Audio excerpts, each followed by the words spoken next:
So, namaste and welcome to this satsang.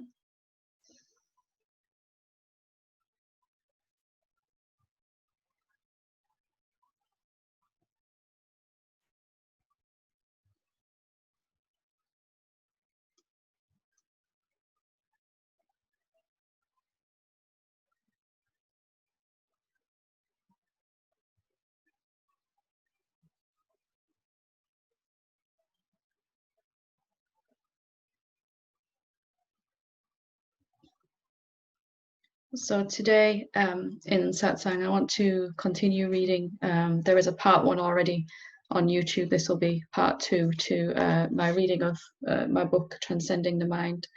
And just for anyone who didn't manage to join us last Monday, you can watch the replay of that. And this book is really just to, for those that prefer a particular pathway of actually working with the mind to understand it, perhaps the path of jnana, path of wisdom, understanding of what makes the mind the way it is.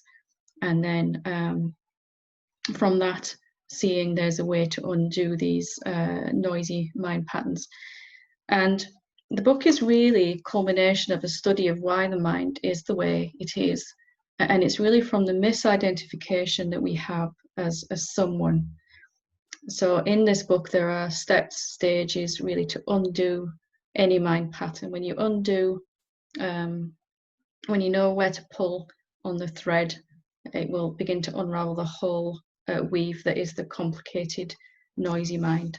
So we got through to the end of the stage one last time. So just to remind you very, very quickly, the first stage of undoing a mind pattern was to realize that we have an assumption, and although we may have seen this in our own inquiry, in our own journey, we may still be trying to do this in the world. So we have an assumption that we can do something to change our world out there. So for example, if there isn't enough time or money or resources or whatever it is that we're looking for, we may try to take an action, make an action to change that. Or we may try to change ourselves in here to change out there. And both of those are coming from the false idea that I am a separate being. Because in truth, you are everywhere all the time. You've just gotten used to somehow focusing on one body and mind and ignoring everything else in your vastness. So the idea in stage one is simply that I can change the outside world to get what I want to make me feel better. And of course, I'm not advocating we just stop taking any action at all, but you will save a whole lot of time and energy if you realize that only taking action out there to change something is going to be largely ineffective, because there also needs to be an inner seeing to accompany that. If I am everywhere all the time, then a clearer seeing of that is going to cause out there to change anyway, to reflect that clearer seeing, to look more like the peace and harmony that I've seen inside. So just to conclude step one, there are a lot of examples, real life examples from students as I was writing this book, which I'm not going to take a whole other 4 satsangs to read these examples to help you apply, but I will just read the conclusion. So as you begin to see ever more clearly where you have been trying to change your world out there to make you feel better, you will feel more and more empowered. You'll be able to take back your control and stop wasting effort and energy on ineffective action that produces very little results. The cause of all change is an inner shift of consciousness, and the outer worldly change is only a symptom of this shift. We must continue to examine our lives and apply this knowledge in a specific way. For example, we can question the truth of many things we might have believed before. An example is we can ask, is it really true that I have to work hard for a living? I love this question myself because that thought was very, very prevalent. And when I didn't get what I wanted, I tried to work even harder, which was counterproductive. Things got worse. Or is it really true that anything can affect me without my permission? We can apply the instruction provided in the previous chapter to contemplate the validity of such beliefs and begin to move beyond them. It's important to note that we have not transcended this stage until we feel a shift in our level of consciousness. Keep contemplating these questions until you feel that happen. So chapter 6 is stage 2. So we're going to peel back the layers here of what keeps our mind occupied, what keeps it so busy. If we believe deep down that we can make some action out there as a separate being that's going to change our world, then our mind is going to be busy thinking of all these ways that it can make that change. Once we've clearly seen that only taking action out there is mostly ineffective without the inner shift, then that part of our mind is going to go quiet as that's been understood. So stage 2 is the inner response. When we begin to contemplate along our journey, we may begin to see that it is not in fact the trigger event itself. So the trigger event is something happening in our body, in our outside world, in our experience, in our relationships, something that goes wrong, that causes some pain, it seems to cause some pain inside. We may begin to remember that it's not the trigger event itself that's caused us to suffer, but rather the response of the mind. We maybe even begin to remember a time when the trigger event happened but caused us no stress at all. So if we're believing, for example, it's a relationship coming to an end that we've really wanted that's causing us the pain, we may at some point come to remember relationships that we have ended without causing any pain, that it's not in fact what's happening in our world that's giving us the trouble, it's what thoughts and emotions are generated inside, so this inner response. We can also notice that the same trigger can happen to other people and they have no resulting emotional or mental response. In addition to this, we can even come to notice that the things that trigger other people have no effect upon us. So if it was only the trigger event itself that was causing us trouble, it should be the same response for everyone, the same uniform mind and body response to the same event for everyone. We may even question why somebody would even get upset over something that means so little to us yet seems to matter a great deal to them. From our questioning, we can come to see that the trigger and the resulting emotional and mental barrage that we feel are not necessarily bound to happen together. We know there are things in our life that once bothered us, but now we have let them go, they no longer affect us. In short, we can come to see that we are really struggling because of the thoughts and emotions that come up when we are triggered, and not by the trigger event itself. This is really good news for us spiritually, because if it was the trigger event itself that was causing us pain, then we are bound to suffer it over and over because we have no control over what happens in the world. Once we realize that we are suffering from the mental tirade of thoughts that plague our peace, then we can begin to tackle this another way. Let's look at the false idea that needs to be transcended at this stage. The idea that needs to be transcended in this stage is relatively simple to see and transcend once we can accept that it is the thoughts about the trigger event that are bothering us and not the event itself. A false idea is, if I resist these thoughts, they will go away. I can make the thoughts stop or go away if I don't want them. So if you can see something happens in your outside world and this massive response of perhaps a flood of emotion and thoughts about the particular thing that's happened, most of us automatically and immediately go into resistance with that, because of this idea that by resisting these thoughts when they come up, I'm going to somehow make it better, or they will go away, or they won't affect me as much. If we stop and examine if that's actually true, is our resisting these thoughts actually helping? Have we really actually ever examined that? Because all of us are doing it until we're not. But is it actually effective, or could it be making things worse? When we are triggered by something in our world, we can begin to slow down a little and see that three things are actually happening at the same time. So number one, a trigger event occurs. Two, thoughts about the trigger events begin to happen in abundance. Number three, there is a quiet but automatic rejection of these thoughts and something that wants to push them away. So the key to transcending this stage is relatively simple. We can begin to question whether there really is any truth in this idea. Is there anything we can really do to get rid of these thoughts? Is this strategy effective? Is it actually working to push them away? Could there be a better way? So when all these thoughts come up, if I go into immediate and automatic, we're trying to reject somehow, I don't want them, this general fear, I don't want this at all. Is that actually an effective way? We're all mostly functioning from that place in our life. Have we ever actually stopped to look and see if it works? It's really fundamental to who we are as human beings and to our suffering in general here. In time, we'll come to see that we are the one that is watching the thoughts, that at all times there is a silent witness to the thoughts, and that witness is not a thought, nor is it thinking.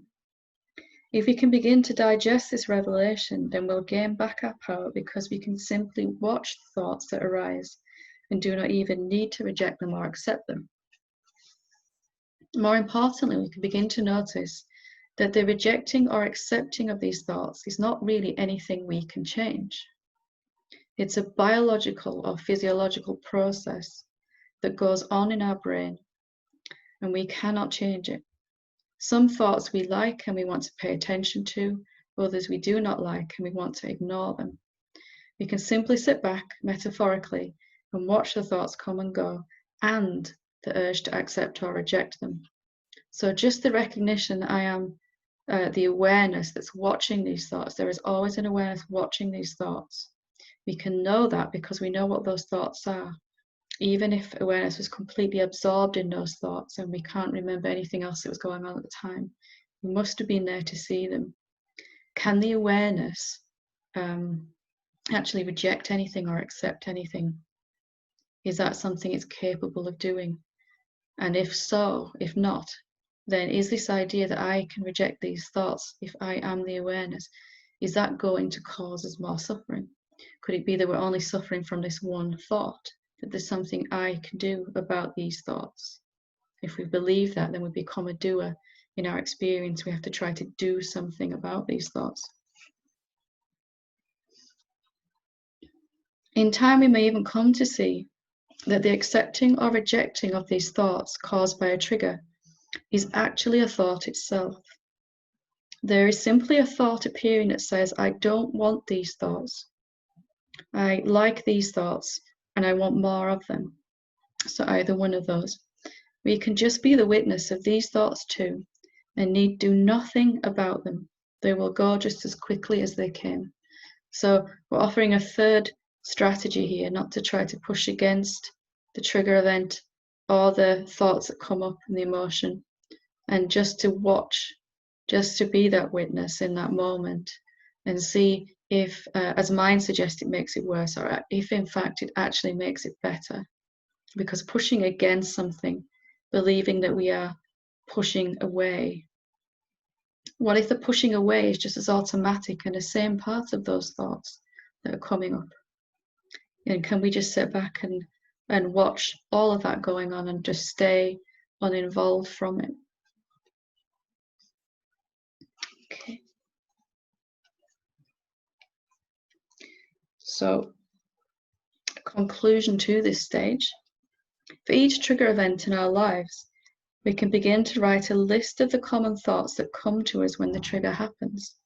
Notice the ones that you seem to automatically believe for some reason, and experiment yourself with simply letting them be there. You can ask yourself, is it true that I have to believe or resist these thoughts? Or is it true I have to push them away? As you begin to try a different approach with these thoughts that come repetitively and simply be a witness to them, you'll find yourself getting back your power and confidence in your abilities.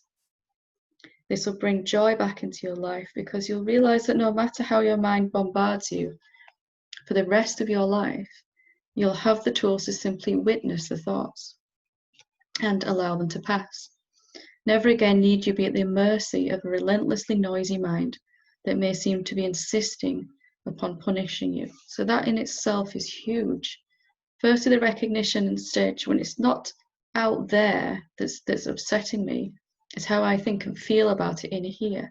And then a deeper seeing actually is the idea that I need to get rid of these thoughts and emotions, that I can even do that I'm doing anything, that I'm not just watching already removed from that. So right in these first two stages, when they're fully applied to all of your life, there's a profound shift in your level of consciousness that will happen because of that. So chapter 7 is stage 3, the emotional charge. Before we take a look at the next layer of each mind pattern, let's remind ourselves that although we may be sure we have had breakthroughs at each stage, it is very likely that the mind pattern will return again, and at some point the trigger will begin to bother you again when you are ready to go deeper. So these mind patterns will be transcended temporarily until we've peeled back the 8 layers of the onion. So it may seem to come back up, but it's because you're ready to take that deeper into the next stage of your seeing. This will happen because you're destined to fully transcend your mind, and as such it will push you all the way to awakening or enlightenment. We must be mature in our attitude and be ready and welcoming when these same patterns resurface, and not look at them in a negative way. So why is this pattern coming back? Because you are destined to fully go beyond your mind. If you were happy with stopping halfway, you wouldn't be hearing these words right now. You wouldn't be watching this. You wouldn't be in satsang. So when it comes back up again, we can either say, why is this back? What am I doing wrong? Or we can go, right, what's the next stage here? Let me look and let me apply the next step. Each step along the way gets easier and easier and faster to transcend because you're gaining more of your power back by being a true self more. You're not a person, you are the formless awareness, and you are already beyond the mind. This book is just helping you peel back the layers of the mind so you can see ever more clearer what you already are. In stage 3, we'll come to see that the trigger event and the thoughts that occur are not really the cause of our struggle. We can start to see that even if we witness the thoughts, they may still keep coming, and we have to work on a deeper level. The thoughts are being produced, and the trigger event has to manifest in our life because we have suppressed emotions that have built up over our lifetime, and we have not allowed this emotional charge to be felt and dissipated. Only by allowing ourselves to notice the emotions behind the thoughts and fully feel them will the thoughts ever truly subside. The thoughts are attracted to the emotional build-up of energy and are not the true cause. So if I've held on to fear or anger or guilt or shame or any particular emotion that human beings can have, that we find it impossible almost to process as a person, as a separate being, then while my body is vibrating at that rate of that suppressed emotion, which it will be, my mind is going to try to explain and describe why and understand why I feel that particular way. So until we've allowed these emotions to come to the surface, we are going to find the mind is still talking to some degree.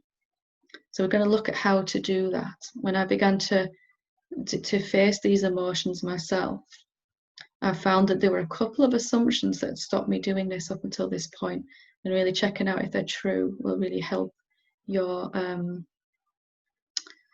life, because you're not going to be afraid of your own emotions. Most people are terrified of their own emotions, and that is just fear also. So we can look at that. In order to do this, we must take responsibility for our emotions and learn that it's okay to feel them. Perhaps in our life, nobody has actually shown us how to handle such intense emotions, and we have only had a few options to cope with them So we usually suppress them or project them onto others. At some point in this process of waking up to our true nature, we must become willing to feel these emotions again. We need not feel them all at once, but we do have to change our tactics without shame. Nearly all adults have really very little skills at dealing with emotions, and it seems to be our way to try to ignore them or hope that they'll go away. Even when we have felt emotions, we are usually seeing it as a sign of weakness. This is massive. If you can recognize these emotions, although we don't want to feel them, they may not feel pleasant, but they are coming up now because your identity is shifting over to a deeper recognition of what you really are. And the real self can handle all of these emotions. It's just another frequency flowing through the body.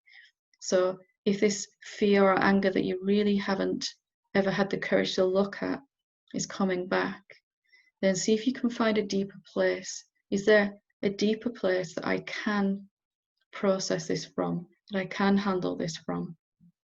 And we're going to look at these false ideas now for this stage that stop us from doing that if we believe them. There are two main false ideas that have held us captive in this stage. Number one, if I don't allow myself to feel this emotion, it will go away and I won't have to deal with it. That may sound a strange thing, but all of us are believing that deep down, that if I push against this emotion when it arises, I'll project it out onto someone, like it's your fault I'm angry because, then somehow that's going to make this emotion go away. And logically, as rational adults, we may really understand that that's not true. But in that moment when something arises, some fear or some shame or something that we don't want to feel, we can actually look at, is it effective to push this away? Is it actually working to get rid of it? And we have to be honest and say, no, it's not. It just keeps coming back. It may be 2 months, 2 days, 2 hours before it returns, but it is going to come back. Second false idea, if I allow myself to feel this emotion, it will overwhelm me and it will be unpleasant, or I will not be able to shut it off again. So most of us have believed this thought so completely that I'm someone that can be overwhelmed by this fear when it comes up, that we have experienced the thought, that assumption, more than the actual emotion. So in my own pathway, there was sometimes a lot of fear coming up. And this idea that I'm going to be overwhelmed by this fear was what I actually experienced, rather than because I believe that thought so truly. When I really questioned this assumption, there was one time, many times actually, lots and lots of fear, where just my body was shaking, my mouth was dry, my heart was pounding. But it wasn't overwhelming. It was just something that was happening to my body, and it was compassion and love for the body, and a capacity that I didn't know was inside me to just allow this to happen from a place of love. So is it really true that if I push this emotion away, it's going to disappear? No. And is it really true that if I allow this emotion to overwhelm me, to be felt, it'll overwhelm me? Only if you believe it is. See if that's actually possible. See if you can actually be overwhelmed a little bit at first, and then a bit more when you get a bit more courage and confidence. Notice that both of these ideas are your mind's way of avoiding having to feel the emotion. Our mind is trying to perpetuate its survival mechanisms, and it thinks that if we feel the emotions and that they go, then the mind will collapse and be non-existent. To some degree, that's true, as thoughts will no longer be produced due to the backlog and build-up of emotional charge. But we will still be able to use our mind when we need it for functional purposes. We'll still be able to plan an event, write a shopping list, or get to work on time. Most of the resistance at this stage will come because your mind fears its own end. Once you know this is not true, you can push through the resistance and do it anyway. So how will it benefit you to really transcend these two false ideas? Well, everything that we're doing in our life to avoid feeling how we feel. And we all have our own unique ways of avoidance. For me, it was obsessively watching satsangs, obsessively meditating, trying to get to a nice place so I don't feel how I feel, trying to get to enlightenment, shopping, you name it, lots of things that human beings do. Anything we're doing to avoid being with ourselves is going to stop happening when this stage is fully transcended, because you won't fear your own emotional state. You won't be, if we're honest, all of us, there is some part of us that is scared of how we feel, scared of how powerful that can seem to be. One key factor that makes transcending this level quick and easy is to ensure you put all your attention on the emotion once it comes up. To do this, we must notice that thoughts come first usually, but then we can sense the emotion underneath that is asking to be felt. If we keep attention on our thoughts, we are in fact still suppressing the emotion. It's vital to fully understand, because it's not enough to put half your attention on the emotion and notice it is there.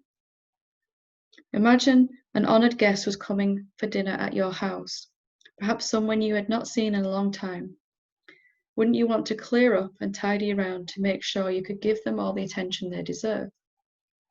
Well, these emotions have been sitting outside your house for a very long time and are simply asking to come in from the cold.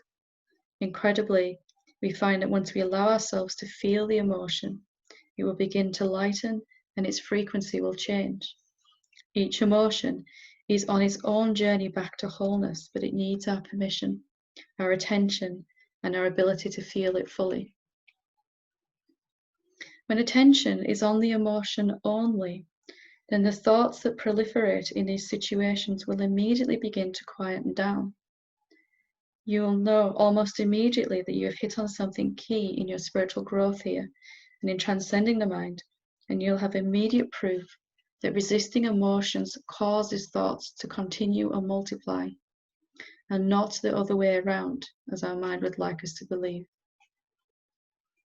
Okay.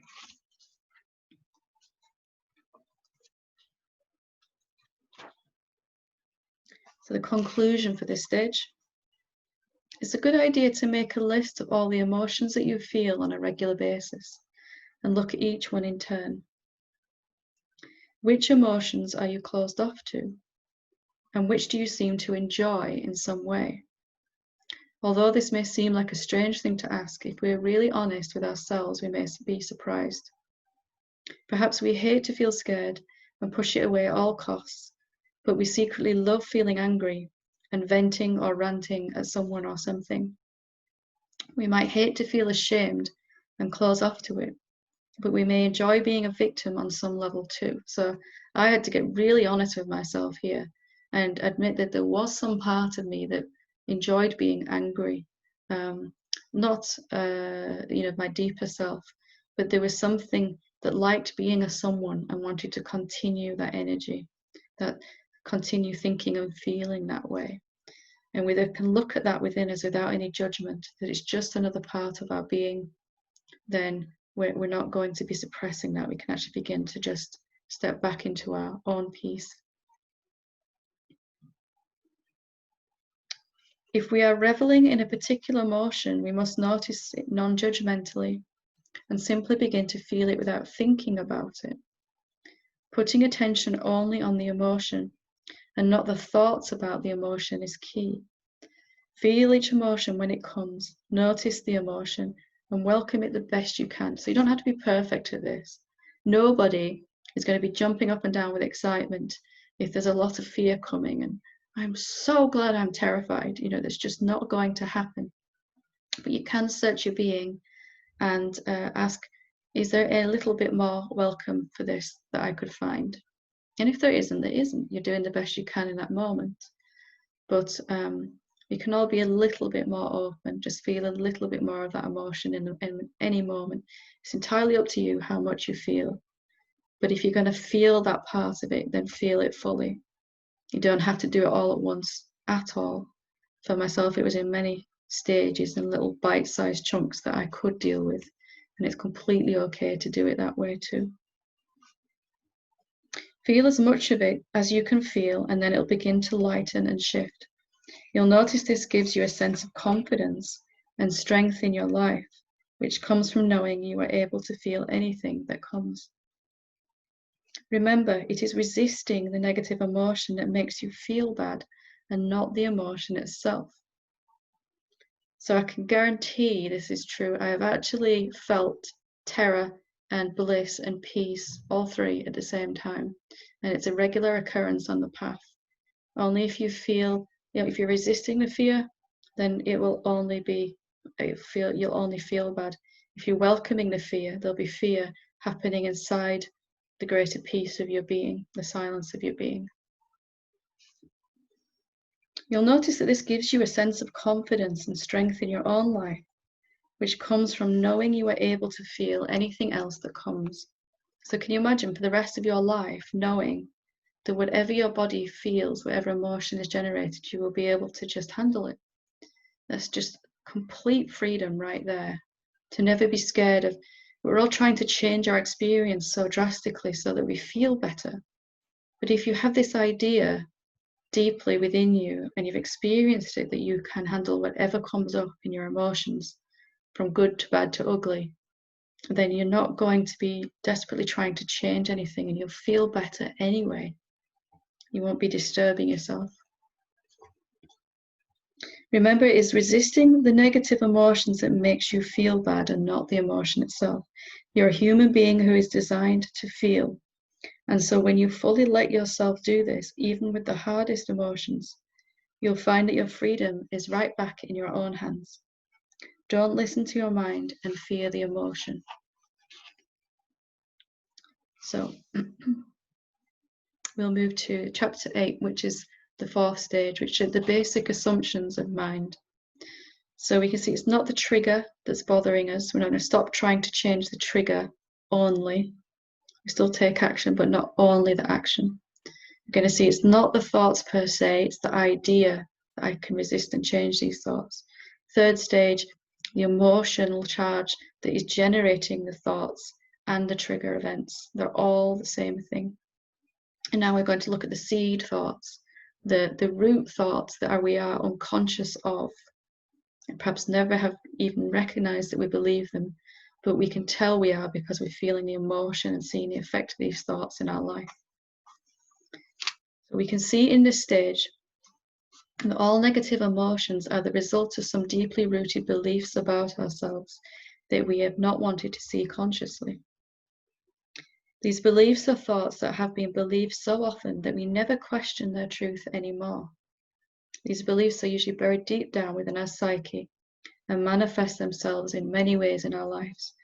We usually have no idea that we believe these thoughts, although we may have noticed these repeating patterns of events happening in our lives that are caused by them. And these deep-rooted beliefs are often so painful to us because we've come to believe that they are true. The more we have believed them in the past, the more evidence we get that our belief is true, and therefore a vicious circle ensues. We are taught to deal with these beliefs by suppressing them deep down within us or projecting them out onto others with blame mechanisms and other tools. Once we have transcended the previous stage, we'll be free of a backlog and a burden of heavy negative emotions, and we'll be able to do the research necessary into our own hidden beliefs and bring these to the surface. It's important to note that some of these beliefs we may even see consciously are obviously not true, and yet it must be accepted that some part of us deeply believes in their validity. So if I'm sat here in my house with a cup of tea, I have a decent job, got friends, my life's going fairly well, on a pathway to awakening, that's progressing. It may not make any sense to me logically that I may still deeply feel that I am not good enough, that I'm inherently unworthy of happiness and peace and everything that I want, because my outer world seems to be going fairly well. But if I'm experiencing the result of that belief or the feeling of shame or guilt at any point, then that idea must be in there somewhere still underneath that's causing the emotion, the thoughts, and the trigger events in my life. We can begin to find out what these beliefs are by examining how they manifest in our lives. It's important here to ignore the trigger mechanism and the thoughts around it, and to focus on the emotions we feel when we are triggered. So relationship ends badly, there's lots of animosity, there's feelings of anger, perhaps self-blame, unworthiness, a lot of thoughts about it, a lot of perhaps arguing and back and forth about this relationship. But the key here to actually finally peel back this next layer is to focus on how it makes us feel. What's the emotion? And therefore, what's this hidden belief behind the emotion? If we look at the message the emotions are trying to tell us, we need to look at what message the emotions are trying to tell us. It is as if each emotion that we feel is trying to tell us a story if we will listen. The story is the belief that is hidden. For example, we might feel fear of not having enough money, and we can keep our attention on the emotion and ask what it is trying to show us. We might begin to see that somewhere deep down we feel that we are not safe, or some similar belief. So it might be a lack of money showing up in our experience, and that was a sense of thoughts then about how to get more money, thoughts which on their own when acted upon are largely ineffective because the fear is still the root cause, and the fear is also coming from this belief that I'm not safe or I'm in danger. So to work on the outer world thing or the thoughts, or just to feel the emotion, is not going to give us lasting peace. It will come back at some point. The key to transcending this stage quickly is to use the emotion to pass the message to you, and then focus only on the message. So fear comes up, I look at what fear is trying to say to me. It'll say, I'm not safe, there's something really wrong, I'm in danger, I'm not secure, I'm not safe. If I really look and question that message, then immediately the fear is going to begin to ease. It's going to begin to dissipate, because I'm actually finally looking at the root cause of this. The real root cause is this belief that I'm not safe. Of course, I'm going to feel scared and have scary things happening in my life if that's how I really, some part of me really deeply feels. So these are hidden beliefs, these assumptions of mind are really the core of our egoic structure. Transcending the false ideas in this stage. So there are 3 false ideas here. The first one says, these beliefs I have are true, and there is nothing I can do about them. So if some trigger event happens and it makes you feel unworthy, a sense of shame or guilt, that you're just not good enough, most of us automatically agree with that. It never occurs to us to question, because our experience is telling us that it's true. And to transcend this, we have to say, this experience is happening because I feel this way about myself, and not the other way around. I can't keep allowing my experience with this person, this thing, this situation to dictate how I'm going to think and feel about myself. Is that true for the real self? Is it really true I'm not good enough? So the first one is, these beliefs I have are true and there's nothing I can do about them. The second idea here is, I have had these beliefs so long that it would be too painful to look at them. Suppressing or projecting these beliefs makes them go away, and I am unaffected by them. So I'll just read those again as soon as my post arrived. So number 1 is, these beliefs I have are true and there's nothing I can do about them. So if you believe that deep down, you're going to be immediately disempowered. If you feel there's nothing I can do about my karmic patterns, they're just going to play out, then immediately you're going to experience being powerless because of that thought, powerless to transcend them. Keep trying, but it never happens. Number 2 is, I've had these beliefs so long that it'll be too painful to look at them. So even when we're ready to finally look at them, we may come across this idea, and I did myself, this sense that there's just too many of them, and they've been there too long, and they must be so deep rooted that they're just impossible to dig out and clear out of my being. And that idea was so believed in my consciousness that I experienced it as a very long drawn out thing, until I realized I'm experiencing that thought. What if it's not true? What if it's quick and easy to transcend these things? You know, what if just because I believe this idea through many bodies, through many lifetimes, I can still transcend it right now in this moment by asking if it's true, and asking every time until it stops coming up. And the third one, suppressing or projecting these beliefs makes them go away, and I'm unaffected by them.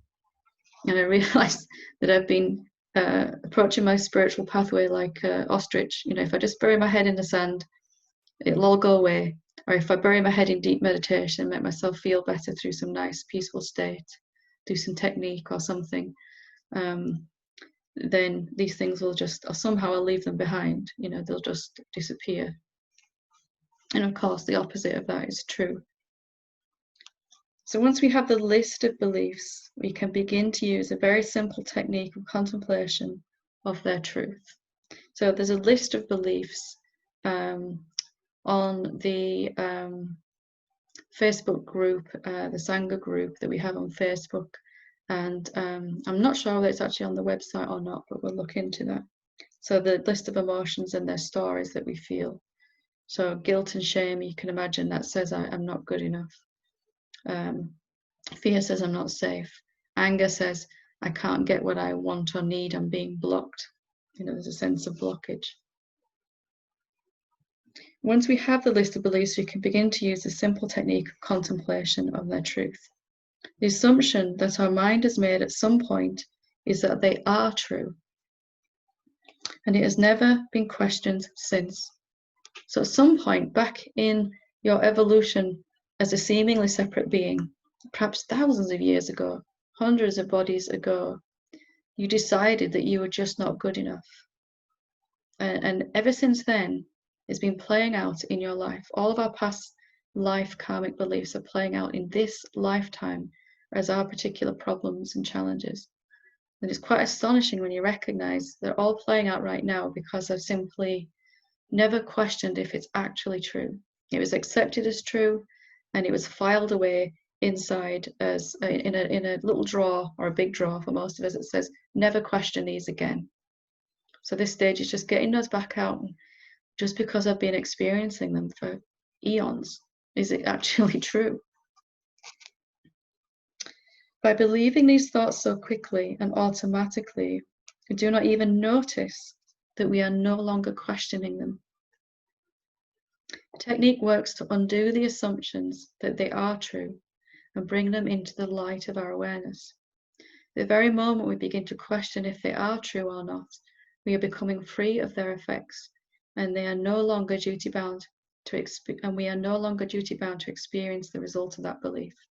So what's the result of believing I'm not good enough?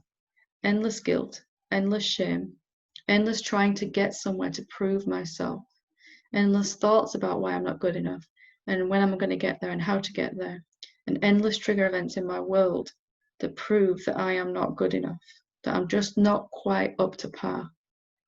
So hopefully you can see the benefit of really looking at these ideas. To effectively transcend this stage, we must keep our attention on the story from each emotion and not any passing thoughts about the trigger situation. So mind is sure that these beliefs are true, so it's going to do whatever it can to try to distract you. So the moment you start to question, is it really true that I'm not good enough? Mind is going to give you some thoughts and experiences, say, yes, look at this, look at your life right now, this is happening, how can you even question? Your job is to say, okay, but those are happening because of this belief. Let me just stay focused here for a little while, ask this question and see what happens. So there is a section here really on contemplation, which I've talked about before, but I will read this section and the conclusion, and then we'll go to take some questions. There is a document on the free teachings page about how to use contemplation to transcend limiting beliefs, and it's really about this particular stage. It's free to everyone on the website. Our sense of being a separate person is really only a whole collection of thoughts that we repeatedly think until we no longer question their truthfulness. Once we have isolated the beliefs that are buried under the emotions, thoughts, and trigger events, we can simply notice and ask if it's actually true. A question such as, is this really true, can unlock a whole new shift in our awareness. Normally our mind will simply assume it is true and will not even notice it's doing that. But in this stage, we will become much more conscious of this belief in play due to having cleared out most of the backlogged emotion that disguises it. So it's hard to see that we're really believing this thought if we're constantly trying to cope with the emotional result of that thought. The backlog of shame or fear or guilt or anger or irritation or whatever it is that we're trying to deal with. So that's why we first previously learned to take our attention to the emotion and just allow that to dissipate. After that's occurred, however long that takes, there's going to be much more clarity and power and wisdom available to you to just look at these things, these stories, and actually stay with them and finally come to just move beyond them. There is nothing wrong with feeling emotions, and we will still feel emotions as they arise, but here we will know that we need to look deeper to find a story behind it and question its truth. When we assume that a belief is true, we are bound to keep experiencing its effects. When we ask openly and curiously if it is true, then we will engage the art of contemplation. As we have said before, we will feel an experiential shift or a sense of openness that was not there before. We must not stop questioning the truth of these beliefs until we feel this opening. To simply ask the question inside ourselves is not enough.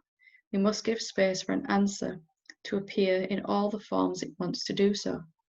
These answers will appear as thoughts, such as, well, of course it's true. Emotional answers, such as tears of release, and then finally a shift in our consciousness that is beyond thought. When this shift occurs, it may feel obvious that the belief is not true, and we may question how we ever thought it was.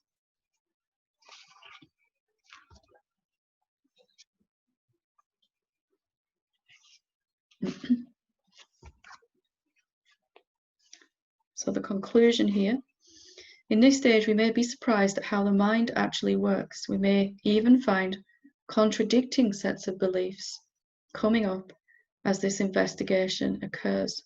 We may find two beliefs that seemingly are opposite to each other, and yet we have been playing them out somehow in all of our lives.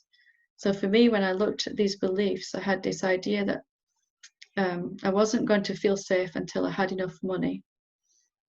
And then I also found a belief inside me that said having money is going to make me feel unsafe, because there was this fear of not having enough money, and also fear of having more money than I needed, which sounds crazy, but it was a real splinter in my mind.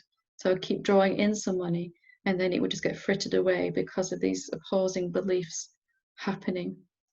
So you may just be surprised what's in there. You might be quite pleasantly surprised to find your life starting to function in a much more simple and effortless way when you dig these out. It's important not to judge ourselves when we see these beliefs, and we can instead be grateful that we will no longer be at the effect of them. To be human is to be programmed with these beliefs, and most of the population is struggling with similar beliefs at a deep level and doesn't even know it. So just the fact that you have a human body means you're going to be carrying the beliefs that came generationally, and also the beliefs that came from previous incarnations, unresolved desires that you came into this life with. And they're going to be the same thing. You're attracted to vibrationally similar parents with the same ideas, so that you could have those experiences and hopefully come out of them to really question them, like we're talking about here. And then the patterns stop. You're not going to pass them along to any future generations. As we do the vital work in this stage, we may begin to see the structures of our mind starting to unravel. It's as if these beliefs have somehow corrupted the normal and healthy functioning of the mind by weighing it down with irrational thoughts that have been hidden or projected onto others as they were too painful to look at without the proper tools to do so. Often when these beliefs first came into our lives, we were too young to look at them rationally or logically, and they were simply accepted as true, especially if they've been given to us by, being suggested by an experience we have with someone in authority, perhaps our parents. Maybe our parents never, or our teachers, never consciously meant to give us this feeling. But a lot of us, most people I meet, have this idea that it's just not acceptable. Who I am is not acceptable. That I'm not inherently good enough to fit my life, to be what others expect of me. Of course, no loving parent would pass that on consciously, but perhaps there are situations, and it's in our energetic structure already from previous lifetimes, it's going to play out. Most of our beliefs have come from our parents, teachers, and other authority figures. However, we must be aware that they too were unconsciously carrying them and had no option but to pass them along and act them out. Beliefs such as these are carried down in our DNA, and we are totally unaware of them. Other beliefs are picked up as we go through life experience and grow from infancy to adulthood.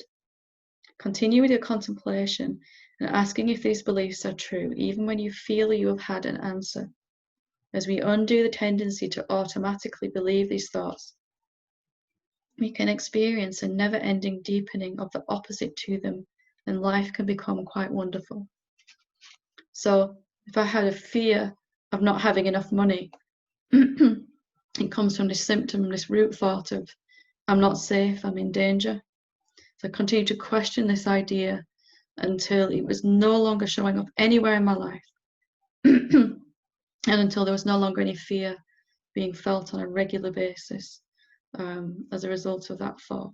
That was the experiential evidence I was looking for, that I couldn't believe that I thought anymore at all. Therefore, it stopped being felt in here and stopped being experienced out there. So I'd advise you to take your contemplation to that level. So there are 3 more stages to this book, which we'll read next week. Give ourselves time to digest some of it over the next week. I'm going to read a question that's been sent in over email, but if you would like to ask a question also, if you want to click on the participants section at the bottom of your screen, and there is a little blue hand, you can click on there, it'll let me know that you want to ask a question. So we'll read this question first. The question says, does the real or true self have a voice? The voice in the head has a voice which isn't the real us, but does the true self, as sometimes it feels like there is 2 voices, or is the real self more of a knowing without a dialogue at all? So, does the real or true self have a voice? The voice in the head has a voice which isn't the real us, but does the true self, as sometimes it feels like there are 2 voices? Or is the real self more of a knowing without a dialogue at all? So this is one of those yes and no questions that become quite paradoxical.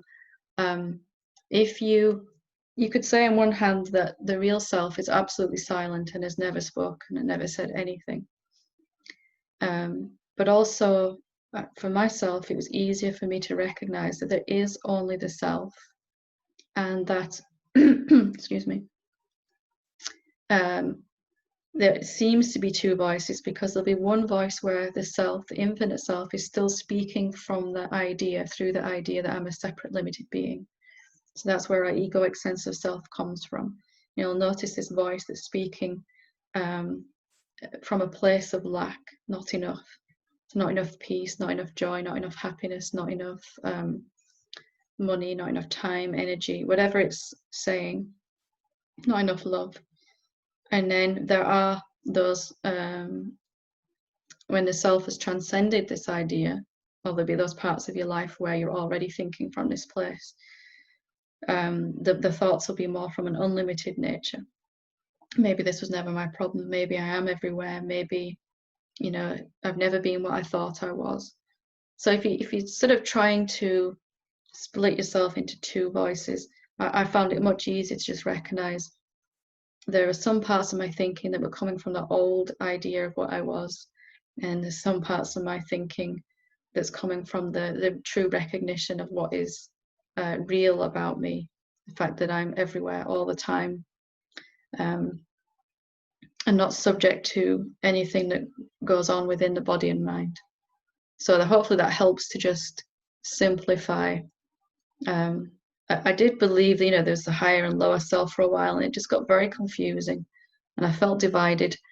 So as strange as it sounds, the infinite self can get very confused about itself when it appears as a human being and starts to think about itself. And for a long time, it has the idea that it's a separate being and begins to think about itself that way.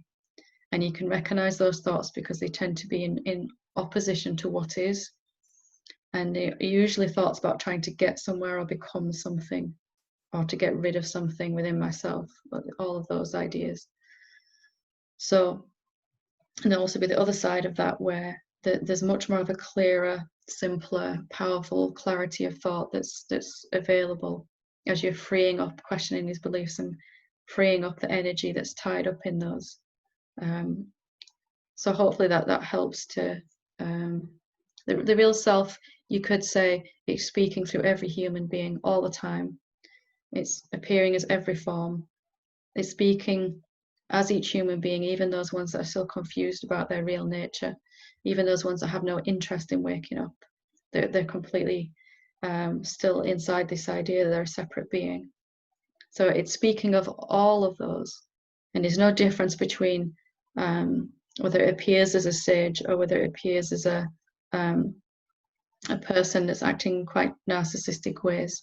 It is the same self, but in the process of thinking about itself, it's become confused as to its real nature.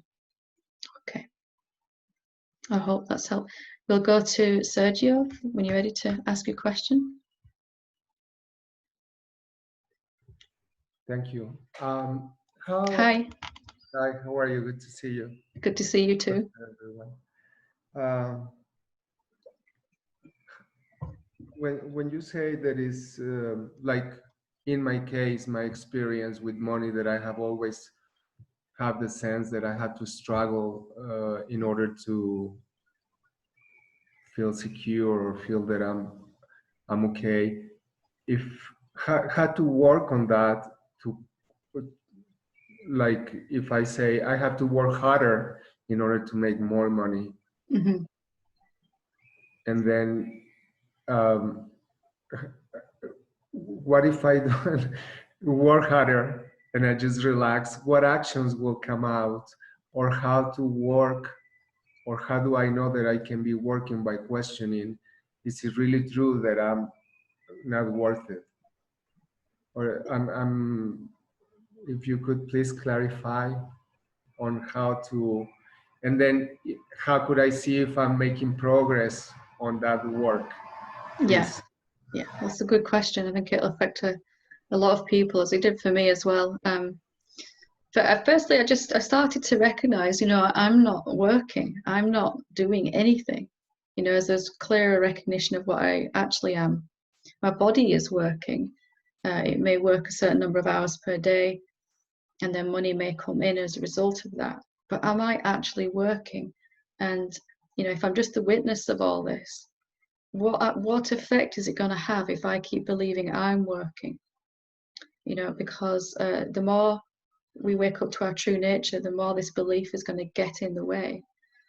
So I began to see that there's actually part of me that's just watching, just witnessing my body move. And I've been confusing that with me moving, me working. So the more I try to work harder, which is the logical mind's result of there not being enough money. Okay, if I work harder, I'll get more money is the assumption. But it's actually the opposite for me. The harder I try, the more hours I put in. I might get more money in, but money started going, my car broke down, my Hoover blew up, or everything just, and there's money going out faster than it was coming in.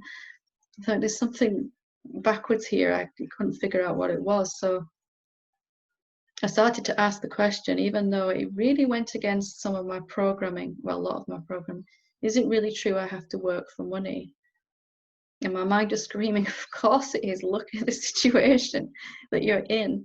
But as I started to ask this question, there was a lot of resistance, but I began to experience actually better results from doing the exact same things. And the longer I've stayed with that question, the more there is a feeling that I'm not doing anything. And money just, my body may still do the same actions, but those actions feel much more joyful, much more helpful to whoever I'm working with. And you know, this wasn't just for my spiritual teaching.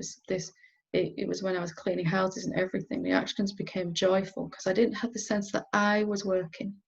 I was just watching my body do quite a lot of activity, and there seemed to be more money coming in because of that, without the resulting disasters. You know, that it just seemed to come in. My actions just seemed to be so much more effective. The body's actions. Somehow it turned from never being enough, never quite being enough, not quite getting in front, to just more than enough. You know, always just more than enough than I need. Through really questioning, am I actually working? You know, I could get away with that idea, I'm working for a living, when I thought I was a separate being. It wouldn't cause my life too much trouble. But the more I woke up, the more it was really in contradiction with what I'd seen myself to be. And I had to kind of finally admit I'm not doing anything. My body is taking these actions, and that the money that comes in is going to correspond, and how I feel about it coming is going to correspond with my level of consciousness, and not with any actions that my body takes. So the more I've recognized myself to be infinite and everywhere, the more I can do actions that help everyone, and also they help me. You know, it's a win-win for everyone involved. It's a very, very common belief, isn't it, that a lot of us have. When we don't get the money coming in the way that we want, we redouble our efforts and try even harder. And it doesn't work. Didn't work for me, actually. Yes. Does that help? Okay. Is it? Yeah, that clarifies very much. But then when an emotion of fear comes, or for instance, I was asking when you were explaining about the emotions, I was asking myself, like, is it really true that I'm not worth it? And then I begin to feel like shame. How do you allow the emotion to surface? Just to recognize that our natural tendency is to not allow it. You know, when we feel something arising that we don't want to feel, there's a natural, in that next moment, the shame may arise, and then there's a next moment, there's this ooh.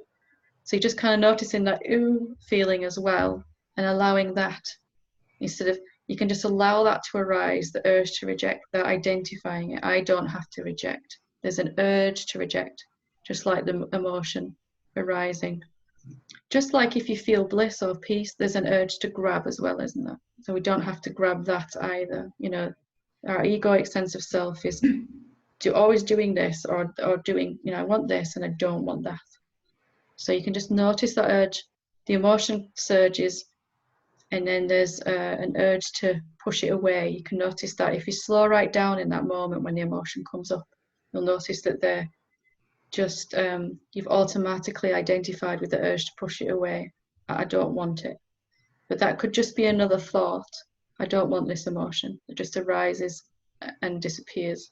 And then there's just the emotional charge of the emotion then, which you will not be in opposition with. It'll just be happening inside your peace. You'll be at peace because you're not pushing against.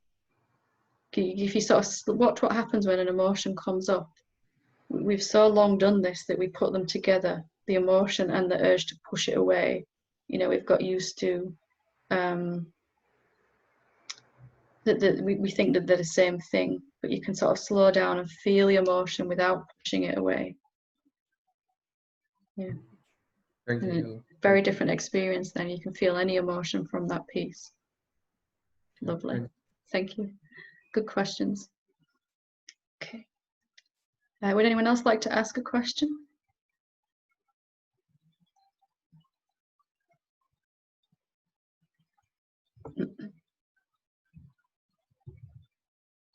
Ian?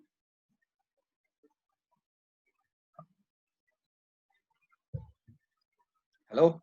Hi. Hiya. I wasn't going to ask a question, but then I got some urge. So I've been kind of like, I've gone through a spell of talking about fear. Gone through a spell where I've really been kind of quite fearful about everything. Yeah.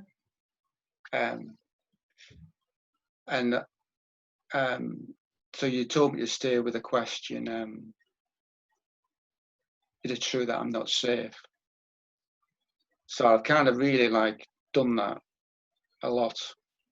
And ask that question even when I'm feeling peaceful, not just when there was fear. That's a real quick way to get in front of it, isn't it? Like, I'm not just going to wait till I'm suffering. I'm going to really I'm determined to find out if it's actually true. Yeah, because I really just like wanted to get to the bottom of it all, kind of get. Yeah. So I'm finding the fears kind of sometimes as trigger events still, and then I find the body does something, but there's no fear. There's no emotional response behind it. The trigger event may still be happening, but with no emotions. Yeah. It's almost like, I know when you cut the head off a chicken, it carries on running for a while. It's kind of, I find I'm watching my body kind of like doing something. I'm like, and there's no fear there, so it's kind of a bit strange. Yeah. But my question's about, I'm finding sometimes now where I'm just sat doing, and everything is kind of nothing particularly going on, and suddenly there doesn't appear to be a trigger event. There's just a feeling comes. Sometimes it can be quite kind of like nervousness, or sometimes there's a feeling just feeling and sometimes it's just a sense of like heaviness kind of coming down the body kind of thing. So I was just a bit curious because it doesn't appear to be the trigger event. There was just something happens for a while. And then if I just don't fight it, I ask the question again quite often, it just goes. So I'm kind of wondering, there doesn't appear to be a trigger, or maybe there is, I'm just subconscious, like it's under my radar kind of thing. Yeah, eventually you get into the core of the emotional charge, and there's a seeing. It never was the trigger event that was bothering me, because this feeling could still happen to some degree even when just sat quite peacefully at home. And I remember the same. I kind of disentangled my energy from all the places I was trying to change something out there to make me feel safer. I might still take the actions, but there wasn't any trying to get somewhere with them. And I'd just be sat here and there'd be this feeling of dread, like something's not right, something's about to go wrong. Like something was a panic button, like the core of the ego that was just, everything is not all right as it is, this real sort of innate sense. And it's good evidence really that your questioning is really bearing fruit, that you are seeing clearer and clearer that this is just an energy that runs through the body. And I might have got rid of most of the emotional charge around it, and almost not be able to believe this thought at all, that I'm not safe, that I'm in danger. But there's still just a little bit more to go, because you're seeing clearer and clearer. It's just a trigger event even can happen and it doesn't trigger an emotion. But what you want is to, when this question is fully beared fruit, then this feeling will just not arise anymore. and probably the trigger event will completely change because out there is a reflection of in here. Yeah. So the same thing may happen for a while, but there's no emotional response to it when it happens. It doesn't mean anything anymore. It's just what's happening. But really, I would stay with the question until that sense inside doesn't arise anymore. That you're actually living the opposite of that belief. That my security, my safety has never been in question. How will we experience that unbroken peace? Peace is really the symptom, isn't it, of knowing you are safe, so safe that nothing can destroy you or affect you. Yeah. If there's peace and this kind of dread, then there's just a little bit more to question. Okay. And you can do it exactly like you've been doing. You don't have to wait for something to happen. You can ask, why did I ever feel I was not safe? And so you sort of start to get insights and epiphanies about, if I think I'm a separate being, there's all this other stuff I'm going to be terrified of everything if I think I'm just here. Yeah. You can sort of get some understanding as to the symptom of being a separate being is going to be unending fear, isn't it? Yeah. Somewhere underneath where we've pushed it right down. Yeah. So it's just to recognize that you're almost there, like 95%. There's just a little more to be free of it completely. Yeah, because I've started asking the question because I was really taking one of your last satsangs when you said what's really here. Yeah. That's the question. I've been doing that as well at the same time, and that's It was powerful because you dive. What really is this? What is here right now? You dive deeper into this moment then with that question, don't you? It really, all of our negative emotions come from just skimming the surface of what we think reality is. Yeah. You'll naturally, there'll be two sides of a coin. Well, is it really true I'm not safe? And what really is this? Yeah. They're kind of the same thing blossoming, aren't they? Yeah, they seem to be kind of like that one side is this seeing that I've never been that separate being ever, and in a deeper seeing I've always been something that's completely safe and could never be unsafe. Yeah. I feel really drawn to doing them both at the moment. It's Yeah, you can recognize they're both going to take you to the same to this moment.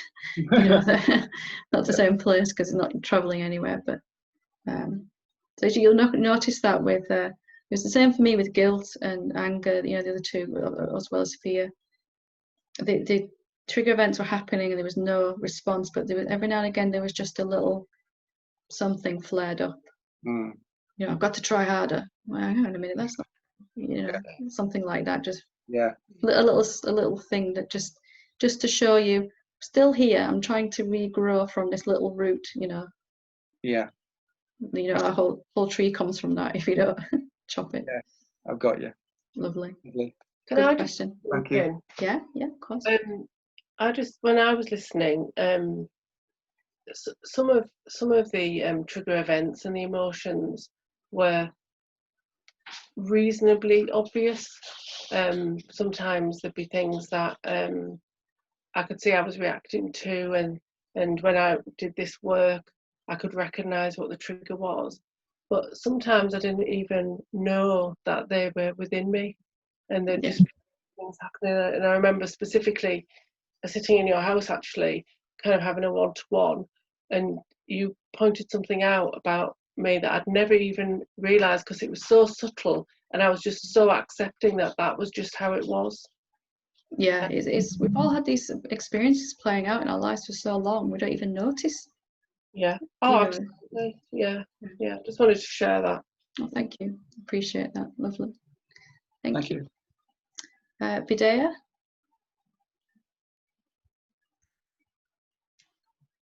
Namaste, everyone. Hi. This one is, I'm looking at Maggie and Ian here on the big screen. Okay. Is it? Oh, now you're back. And the question is, can there be a thought that just plays a thought there, but the action isn't equal to the thought. So say if there's a thought about saving money or not spending, but it doesn't really touch you, but you find that your actions have moved or changed, so it doesn't really match that anymore. But you know how you're talking about whatever we believe and think shows up in our experience.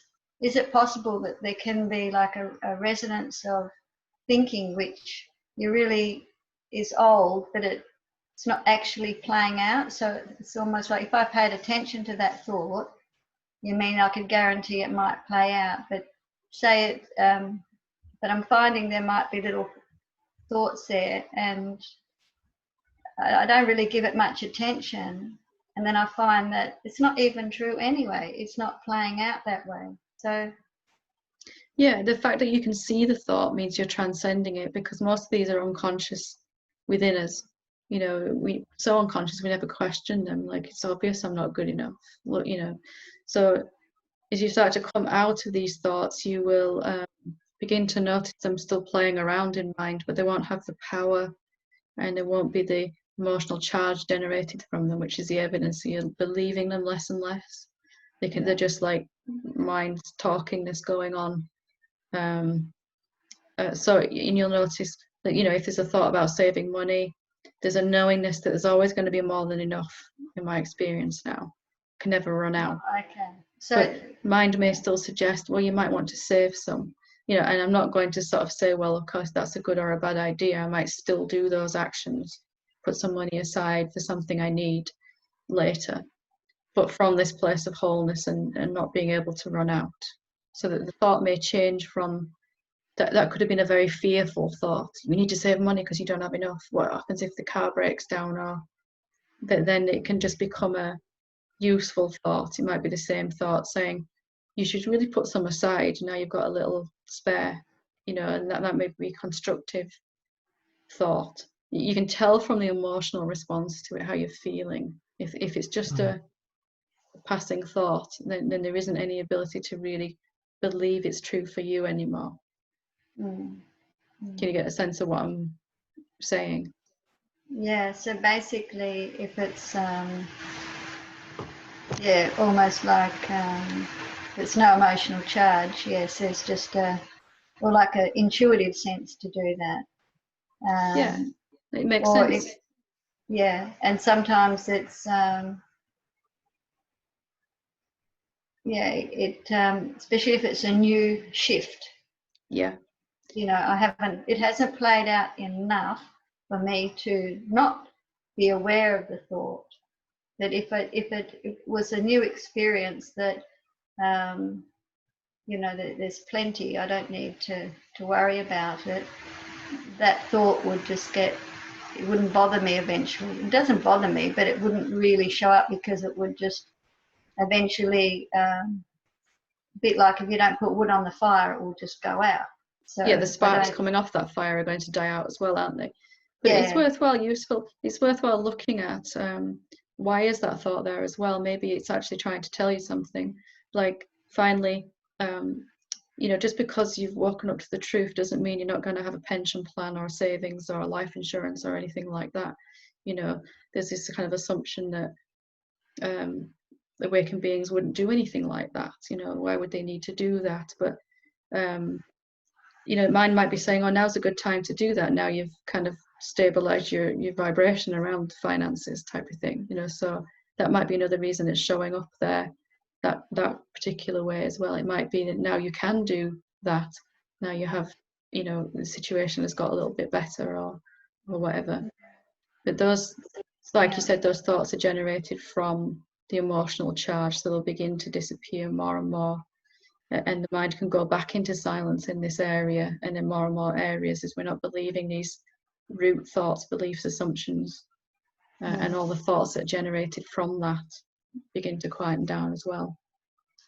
So because there could have been something that said, you know, not to spend it, to get rid of it. If there was a belief before that I was unworthy to have it, yeah, may just want to get rid of it. But there's been a lot of belief work around that. So now there's a freedom in it either way. I was just wondering why the thoughts are still doing that, and I'm still able to use that that listen to that and use that the wisdom, so to speak, to be able to look at and even though I don't know why, I can still follow that and just because it feels okay to do it, or Yeah. it'll play out that way anyway, even though I don't know. Yeah, you find, you know, it's never what we're doing or what we're thinking, it's what that means to us, you know. So having finally realized I was terrified of having money and terrified of not having money, it kind of stabilized, you know, the effect of those two beliefs working against each other. It was just a disaster. When I'd finally questioned, you know, is it really true I'm not safe? Then it stabilized, and there might be similar thoughts of, oh, you need to buy this thing, but because I had the resources to do it now, rather than before, that thought might have said, you've got to buy this thing, and I didn't really need it, and I was only buying it to prove to myself that I couldn't keep hold of money and therefore I'm not good enough, you know, whatever the outcome. So it's never the thoughts per se, it's really what they mean to us, isn't it? Like if I'm spending, it might be because I'm something I need and could use, or it might be just a way to prove to myself I'm not good enough. So it can never be, it's just to look at into where is that going on inside me, what's it about. Yeah, because yeah, definitely there's more space to actually question it. Mm-hmm. You know, instead of being what's that word, when you just quickly do it without thinking. So you're just compulsive, Yeah. compelled. Yeah, you don't even realize you're doing it until you're clicking buy now on eBay and you go, why have I done that, you know? Yeah, so that's not there. It's just more now, you know, able to just look at that and use maybe the intelligence, now you can say that, to whether it's necessary. And sometimes I don't know, but yeah, like you said, go with that feeling if it feels right or good. You can generally trust all of your actions once you've transcended these beliefs, you know, that question them, that even if you don't know why you're feel pulled to do something, it'll be because there's some reason it has to happen, even if you never come to understand why that was. You know, it's the best thing to do, and we don't know why, but it's all good in the end. Yeah, because there's been a few things where I had to look at buying a couple of things, and today I went to a few places and it was like, just don't know. And I've never sort of thought that. I've listened to someone, oh yeah, without a clue about what it is or what it feels like so much. Yeah. And today it was just really feeling, and I couldn't be pushed into anything. I just said, look, you know, maybe I'll come back, and I've never done that before. It's got to be now. And then something popped in to go to another shop and just felt really right, and I could question and understand things. Before I didn't think I wanted to understand so much. It was just, yeah, whatever. But it was like really asking the questions and getting to understand what he talked about, and then it just felt right compared to the other places. And it's not even a question whether it was right or wrong now. It's just your actions are just in harmony with your wholeness and your peace, then, aren't they? They're coming out of that peace and that completeness, rather than trying to get something that makes myself feel better, or trying to, you know, that kind of you just find your life flows from that place much easier. Lovely. Yeah, thank you. Thank you for sharing that. Lovely. Thank you. Okay, so we'll leave it there for today. Thank you for joining me for this, and namaste.